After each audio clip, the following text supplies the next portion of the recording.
Narito tayo ngayon upang matunghayan ang nakakakilig, napaka-sweet at talaga namang nagtitrending na love story ni Kuya Arjon at ni Ate Angelica.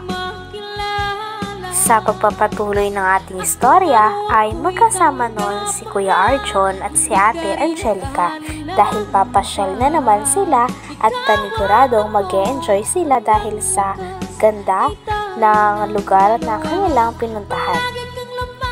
Una naman silang nagbonding sa swing. Sumakay dito si Ate Angelica at talagang tuwang-tuwa ito dahil si Kuya Arjon pa ang tumutulak sa kanya. Pinapalakasan pa nga ni Ate Angelica ang pagtulak sa kanya sapagkat gustong-gusto niya daw kapag napakataas na daw ng swing na tinatry niya. At noong napagod naman si Kuya Arjon kakatulak, ay inalok naman ni Ate Angelica na si Kuya Arjon naman muna ang umupo sa swing. Ngunit parang takot nga si Kuya Arjon sa mga ganitong swing, kaya naman natatawa sa kanya si Ate Angelica.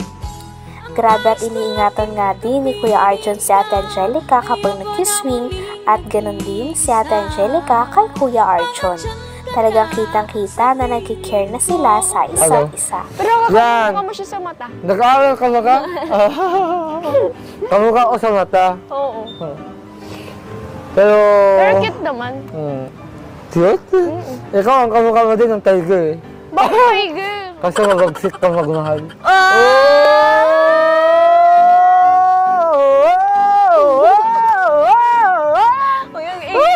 Tulog mo na ako. Gusto ko yung malakas. Ganyan? Ngina, para ka naman wala kang kinain. Baka mamaya magalintong ka dyan. Hindi nga, dali mo na. Lakasan mo pa. Oo. Sunod ikaw naman. Ayawa, ayoko. Tao-tao dyan. Wala ka dyan. Huwag ka muna kasi umalis. Uy! Uy! Hindi pa nga! Kasi kami dyan. Ayoko na! Ayoko na! Ayoko na! Kasi Mamaganda ako sa'yo. Wala ka talaga. Na-enjoy din ng dalawa nung sinasakyan na nila ang mga animals na statue doon. Tawang-tawa pa nga si Kuya Arjon dahil parang natatakot si Ate Angelica sa mga ganito na sinasakyan. Kitang-kita talaga sa dalawa at sa kanilang pagbabanding na talagang napakasaya nila kapag kasama nila ang isa't isa. Kaya naman nung napagod na rin sila kakalaro ay umupo muna sila sa bench.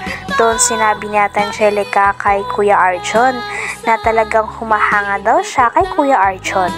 Dahil kahit ano pa man daw ang mukha nito ay ang importante pa din daw ay ang kalooban ni Kuya Arjon. Talagang napaproud nga daw si Ate Angelica kapag kasama niya si Kuya Arjon dahil napakabuti ng puso nito at nag-care din siya sa dalaga. Sabi nga ni Ate Angelica, mo naman daw ang pogi na kasama kung masama naman daw ang ugali nito. Kaya siya, kay Kuya Arjon siya sapagkat lagi siyang pinoprotektahan, pinagmamalaki at nakikita niya na seryosong-seryoso sa kanya si Kuya Arjon. At dahil dito, sobrang hinahangaan niya rin ito. Alam mo, Arjon, maswerte ka din kasi kahit ganyan yung mukha mo, nandun yung talent, yung mabuti ang puso. Kaya, hindi ako naiilang sa'yo pag kasama kita. Kasi andun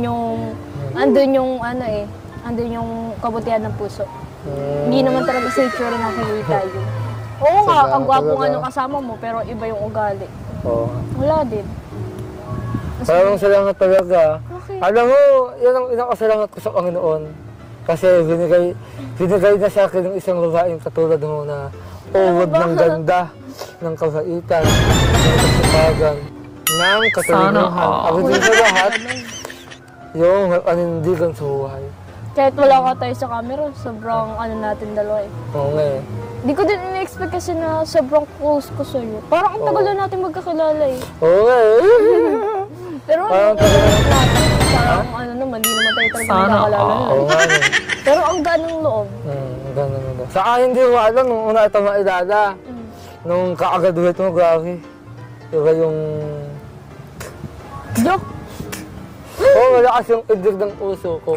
Pagkatapos naman ng pagbabanding ng dalawa sa bench ay syempre naggala pa silang dalawa nang sa ganon ay mas ma-enjoy nila ang place na yon. Talagang kada sulok nga ng place na yon ay pinapasyalan nila at nagkikwentuhan silang dalawa. May nakita rin sila na upuan kung saan parang Valentine's pa rin ang setup.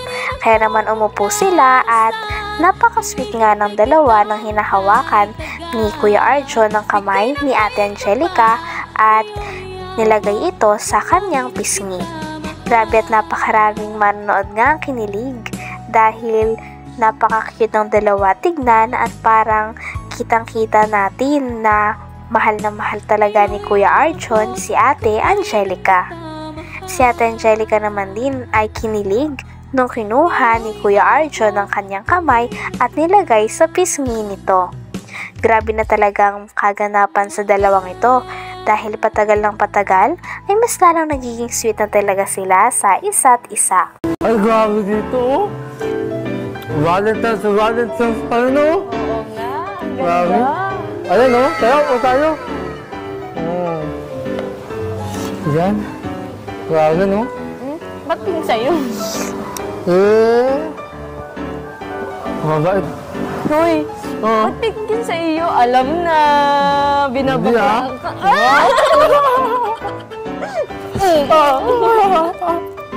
Hoy, Arjon!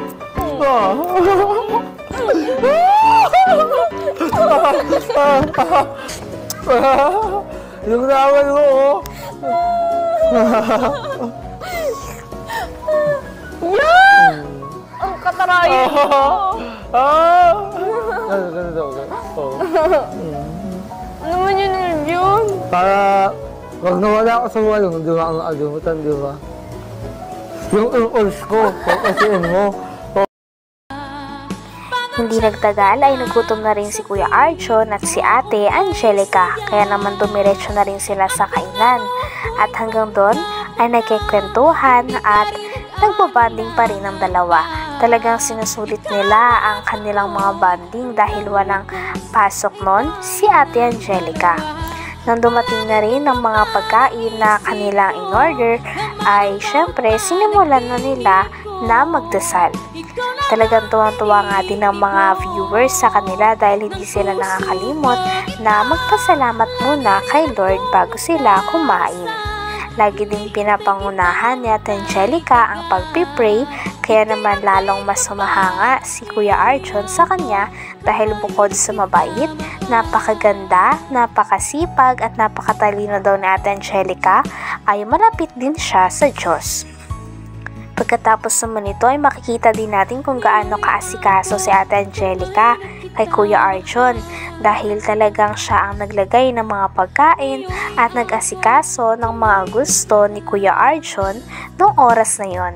Kaya mas lalo din kinikilig si Kuya Arjon kay Ate Angelica. Lord, ngayong hapon na ito, Panginoon, nagpapasalamat po kami sa biyayang ito, Panginoon, na dumating na naman po sa amin dalawa ni Arjon. Maraming salamat po kasi kayo po yung nag-guide sa amin lagi sa mga pupuntahan po namin. At salamat po sa pagkain ngayong hapon na ito, na may mabusog po kami. At salamat po muli sa biyaya, Panginoon. Ito po pinapasalamatan po namin ng taos puso po, Panginoon, sa inyo. Kami po ay nagpapasalamat. Ito po ay dinadalangin po namin sa pangalan niyo po in Jesus' name. Amen po. Ewan! Ang ganda ng dasal mo, ah. Ako na maglalagay sa'yo. Para very good. Oo nga dapat eh, kasi ako ang gentleman eh. Di okay lang, ano ka ba? Kakaya naman. Ano gusto mo, yung malaki? Ha? Hindi naman ito to. Yung malaki? Ikaw, anong gusto mo? Yung maliit o malaki? Wow! Sarap. O, ikaw na naman, kuha ka na. Hindi malayo ka sa plato. Wait lang. Grabe, ang gentleman yata ako di. Ang ikaw yata ang gentleman. Oh, favorite mo di ba yan, sauce? Good job. Hanggang dito na lamang muna ang ating nakakakilig, napaka-sweet at sobrang nagtitrending na love story ni Kuya Arjon at ni Ate Angelica. Maraming salamat sa inyong panonood. Hanggang sa muli. Bye!